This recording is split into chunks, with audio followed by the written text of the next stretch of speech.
Hello friends, the learner point पर आप सभी का स्वागत है। आज हम क्लास 6 के पाठ 19 महाजनपदकालीन भारत एवं मगध साम्राज्य से संबंधित कुछ प्रश्न उत्तर करेंगे। तो हमारा पहला प्रश्न है, 16 महाजनपदों की सर्वप्रथम जानकारी किस ग्रंथ में मिलती है?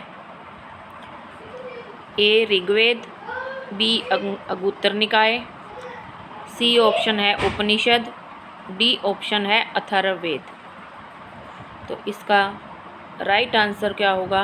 इसका राइट आंसर होगा बी अगुत्तर निकाय में, कि जो 16 महाजनपदों की सर्वप्रथम जानकारी मिलती है वो हमें अगुत्तर निकाय से मिलती है।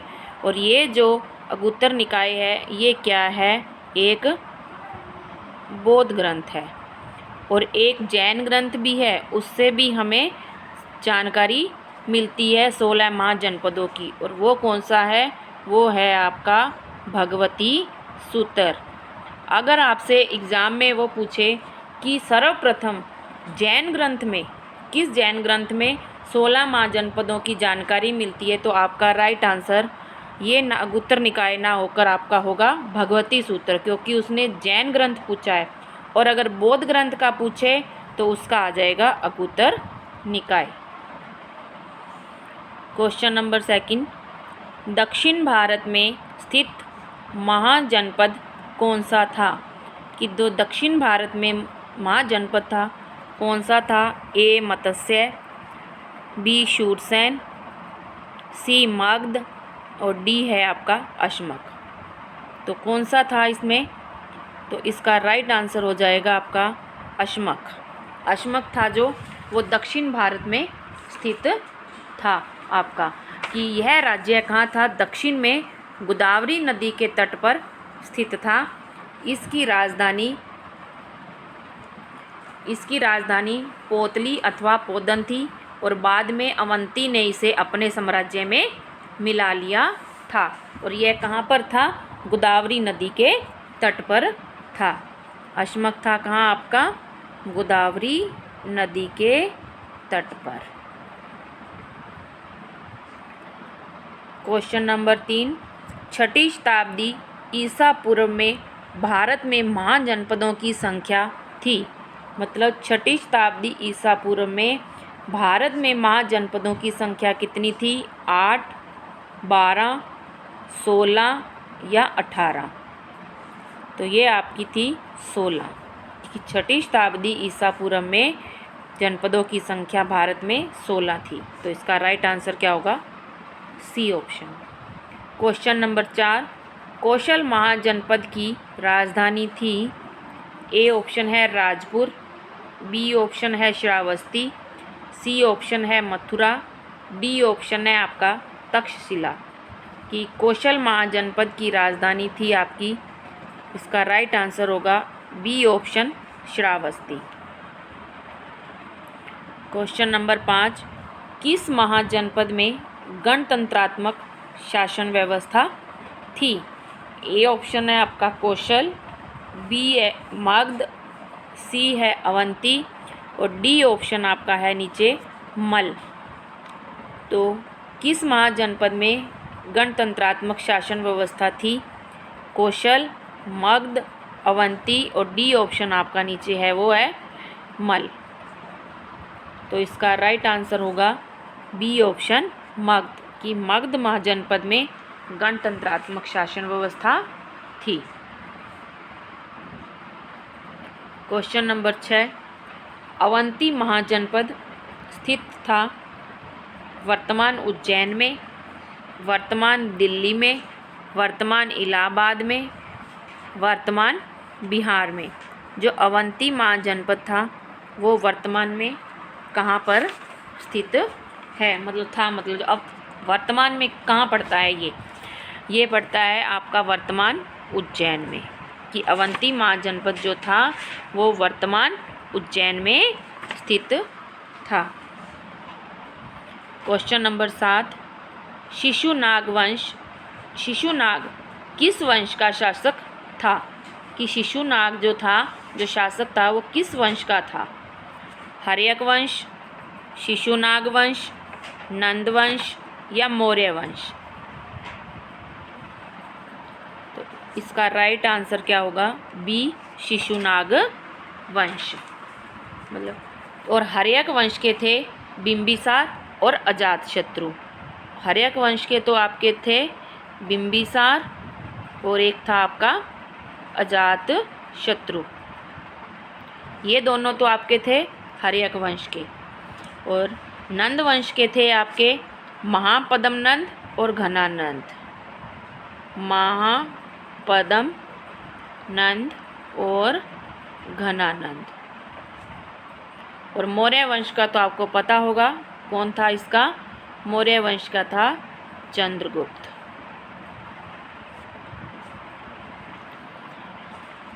तो इसका राइट आंसर क्या होगा?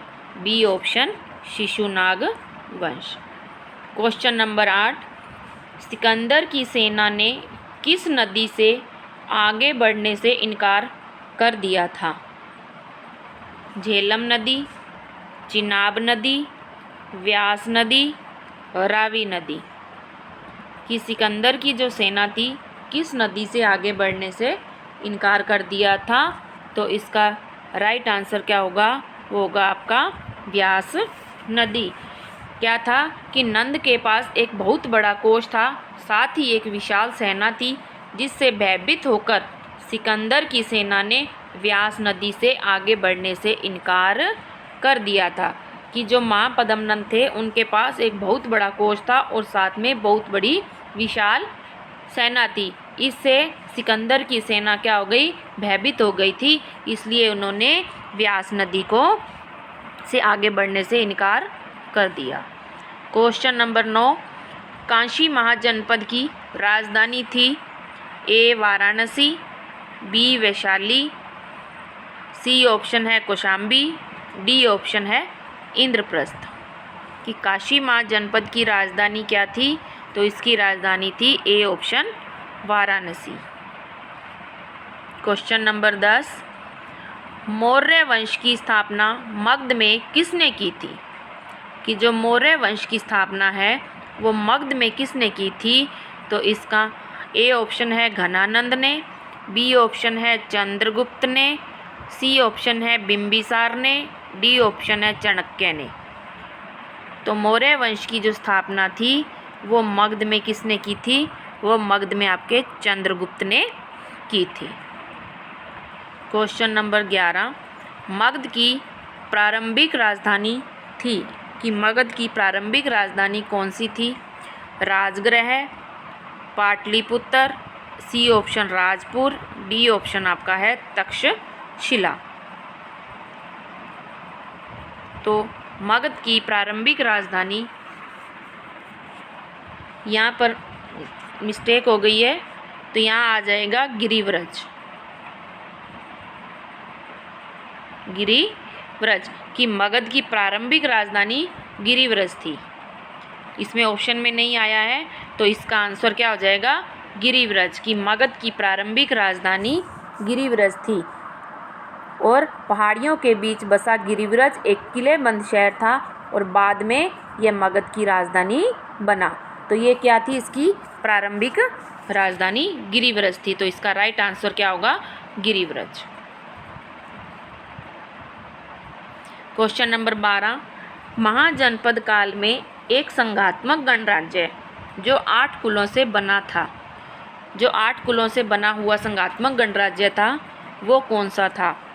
ए option Vajji, b Vatsa, c option Chedi और डी ऑप्शन कुरु। तो इसका राइट आंसर क्या हो जाएगा? राइट आंसर इसका हो जाएगा जो 8 कुलों से बना हुआ था संघात्मक गणराज्य, उसको है आपका वज्जी। कि वज्जी एक संघात्मक गणराज्य था जो 8 कुलों से बना हुआ था। और इसकी राजधानी क्या थी वज्जी की? वज्जी की राजधानी थी आपकी वैशाली। क्वेश्चन नंबर 13, किस जनपद के लोग अपने साहस और युद्ध प्रियता के लिए विख्यात हैं?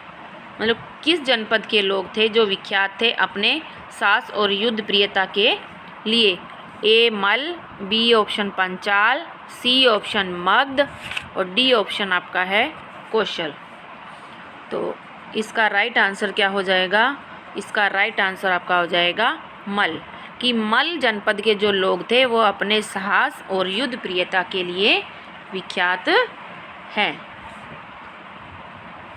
क्वेश्चन नंबर 14, महाजनपदों में कितने प्रकार की शासन व्यवस्थाओं का प्रचलन था? ए ऑप्शन है आपका 2, बी ऑप्शन 3, सी ऑप्शन है 4, डी ऑप्शन है 5, कि महाजनपद में कितने प्रकार की शासन व्यवस्थाओं का प्रचलन था? तो ये आपका आंसर हो जाएगा 2 प्रकार की, कि महाजनपदों में एक तो है राजतंत्रात्मक और दूसरी गणतंत्रात्मक, दोनों प्रकार की शासन व्यवस्थाओं का प्रचलन था। क्वेश्चन नंबर 15, महाजनपद काल में मंत्री परिषद वर्तमान में किसके समान होती थी? मतलब जो महाजनपद काल में मंत्री परिषद थी वो आज के वर्तमान में किसके समान होती थी? जो आज है वो वर्तमान में वो किसके समान थी? पहले राज्यसभा के, बी ऑप्शन है आपका लोकसभा के, C option Vidhan Parishad, D option है आपका विधान सभा। तो इसका राइट आंसर क्या हो जाएगा? लोकसभा, बी ऑप्शन लोकसभा, की मंत्री परिषद वर्तमान में लोकसभा के समान थी। कहाँ? महाजनपद काल में। क्वेश्चन नंबर 16, मगध साम्राज्य चारों ओर से किन नदियों से घिरा हुआ था? इसके ऑप्शन है नीचे, रावी और व्यास, गंगा और सोन, सी ऑप्शन है गंगा और यमुना, डी ऑप्शन है आपका रावी और सतलज। प्रश्न था आपका कि मगध साम्राज्य चारों ओर से किन नदियों से घिरा हुआ था? तो ये रहे आपके ऑप्शन, रावी और व्यास, गंगा और सोन, गंगा और यमुना, रावी और सतलज। तो इसका राइट आंसर हो जाएगा गंगा और सोन, गंगा और सोन नदियों से घिरा हुआ था। क्वेश्चन नंबर 17, मगध की राजधानी राजगृह की प्रारंभिक राजधानी तो गिरिव्रज थी, बाद में राजगृह बनी, वो कितनी पर्वत श्रृंखलाओं से घिरा हुआ था? ए ऑप्शन है 5, बी ऑप्शन है 7, सी ऑप्शन है 4, डी ऑप्शन है 3। मतलब कितनी पर्वत श्रृंखलाओं से घिरा हुआ था? तो यह राजगृह 5 पर्वत श्रृंखलाओं से घिरा हुआ था आपका, ये कि राजगृह 5 पर्वत श्रृंखलाओं से घिरा हुआ था, जहाँ किसी भी शत्रु के लिए पहुँचना दुष्कर था। तो पाटलिपुत्र गंगा और सोन से आवृत थी। क्वेश्चन नंबर 18, महाजनपद काल में राजस्थान में कौन सा महाजनपद स्थित था? मत्स्य, शूरसेन, कौशल या काशी, कि राजस्थान में कौन सा था महाभारत काल में? तो इसका राइट आंसर क्या हो जाएगा? ए ऑप्शन मत्स्य। तो इसकी मत्स्य की राजधानी भी क्या थी? ये पहले प्रश्न रीट में आया हुआ है। तो इसकी राजधानी पूछे तो ये थी आपकी विराटनगर।